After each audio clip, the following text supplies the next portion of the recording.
Samoa is a U.S. territory located in the South Pacific, about 2,300 miles south of Hawaii. On the phone with us now is Barry Hirschkorn from the Pacific Tsunami Warning Center, and live with us on the line now. Mr. Hirschkorn, thank you for being here. Give us the facts as we know them, if you would, please. Well, we've had a magnitude 8.3 earthquake, shallow earthquake, southwest of Pago Pago, like you said, in American Samoa. We've already seen, both from reports and on water measurements, water gauge measurements, about a 4-meter peak-to-peak tsunami in the area close to the earthquake.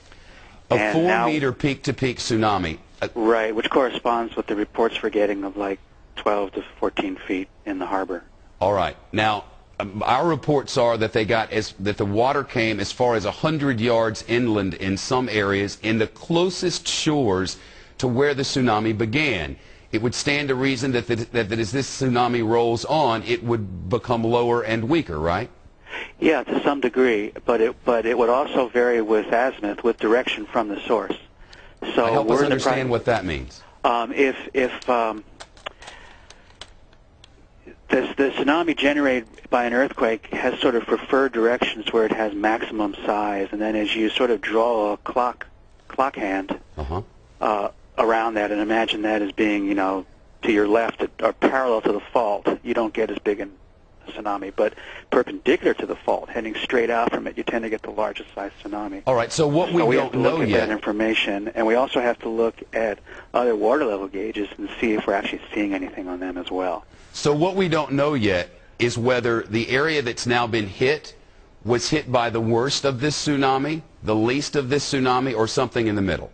Probably the worst of this tsunami. We do think that. We think it's probably the worst of this tsunami, but it may not be all of this tsunami. We still have to look and see what other areas might be affected. All right. Before we can cancel our watches and warnings for those areas. Of course. Yeah.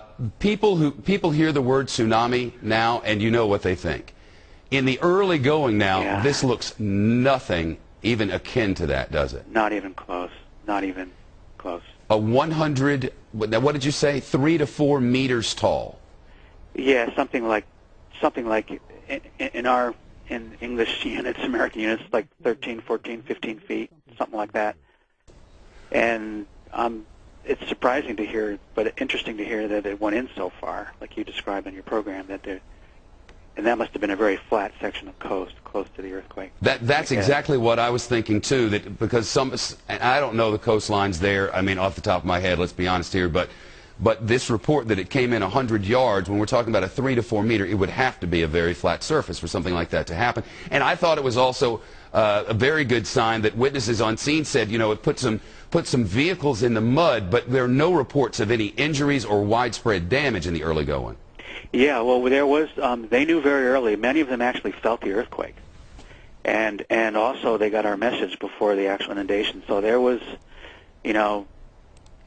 luckily for everybody, things worked this time around. I'm getting a message here from Trace Gallagher, who's from the West Coast and knows a lot about earthquakes and tsunamis and the rest, and he informs me that if this does turn out to be an 8.3, and I know sometimes those readings, they change and are revised over time, but if it's an 8.3, Trace says that would be one of the top 50 highest magnitude earthquakes ever recorded, with 9.5 on the high end. Does that fly with you? Well, I wouldn't know if it's number 50 or not. I might be able to tell you the top 4, yeah, but it's very serious. It's very big. What do we have in the way? 120 miles from American Samoa. It would depend, of course, on how deep this earthquake was, I would assume. And correct. And on that clockwise sort of relationship I described, where American Samoa is, say, on the face of a clock with respect to the fault that generated the tsunami. Right. So if it was, and to tell you the truth, we don't know the fault yet, so I don't know if that's true. I don't know what the relationship is, but in other words, if the fault is, let's suppose that Pago Pago is either 90 degrees or right angles from the fault, which would give it the worst possible situation, or it's parallel to the fault, in which case it would give it the smallest wave, and in which case we could expect bigger waves perpendicular. So once we have some understanding of what the fault looked like that generated this, and some ideas of the models, I think we'll have a much better feel. Yeah, for viewers who may just be tuning in, we have reports of an 8.3 earthquake hitting in the area of American Samoa, and you see the area here on the map. It's about 2,300 miles from Hawaii. A tsunami has now been generated. We have reports of some damage, but nothing serious, no structural damage in nearby coasts. No injuries reported just yet. But, sir, once again, an 8.3. I don't remember the last time that an 8.3 struck at least anywhere in our hemisphere. We have had them. I know, but it's been a while. It's been a while. To be honest, I can't remember the exact dates, but I know we've had some within a year or two anyway. But yeah, you're right. It's a big event. It's fairly rare. That fault, has it been active lately? I don't know. Yeah. I haven't seen anything on it. Anything big on it. I would assume in fact, that I'm not really sure what fault it is. I just know that I just know the region of the event. We're in the very early going here, and we'll have all the facts for you in just a minute. Tell me about the police officers who were there to lend help with it at the tsunami center. Well, it's sort of our practice for one police officer to come by and just sort of help us, and also maintain contact with the other police locally.